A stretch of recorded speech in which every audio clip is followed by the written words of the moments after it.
ఈ రోజున film development corporation చైర్మన్గా ఉండి ఈ బాధ్యత తీసుకున్నటువంటి దిల్ రాజు గారికి, అలాగే ఎండి హరీష్ గారికి, మా జ్యూరీ మెంబర్స్కి అందరి తరఫున కూడా శుభాకాంక్షలు తెలియజేస్తాం. ప్రతి ఒక్కరికి కూడా రాష్ట్ర విభజన జరిగిన తర్వాత ఇటు తెలంగాణ రాష్ట్రం కానీ ఇటు ఆంధ్రప్రదేశ్ కానీ ఈ నంది అవార్డ్స్ కానీ ఇప్పుడు పెట్టిన గద్దర్ అవార్డ్స్ అని పెట్టారు. ఈ అవార్డ్స్ అప్పటి నుంచి ఇవ్వటం మానేశారు.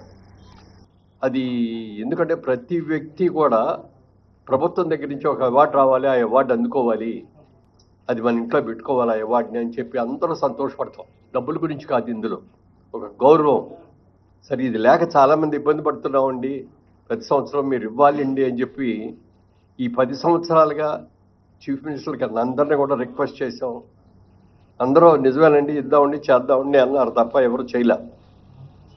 ఇప్పుడు మాత్రం రేవంత్ రెడ్డి గారు చాలా స్ఫూర్తి తీసుకొని ఆయన ప్రజాగాయకుడు గద్దర్ గారి పేరు మీద Gaddar awards, Telangana Gaddar film awards అని చెప్పి ఈ కార్యక్రమానికి ఆయన అనౌన్స్ చేయటం, దానికి దిల్ రాజు గారు మా కమిటీకి నన్ను చైర్మన్గా వేసి మా కమిటీ సభ్యులందరినీ కూడా, అందరూ అనుభవజ్ఞులే, అందరూ కూడా సినిమా ఇండస్ట్రీకి సంబంధించిన వ్యక్తులతో ఈ కమిటీ వేశారు.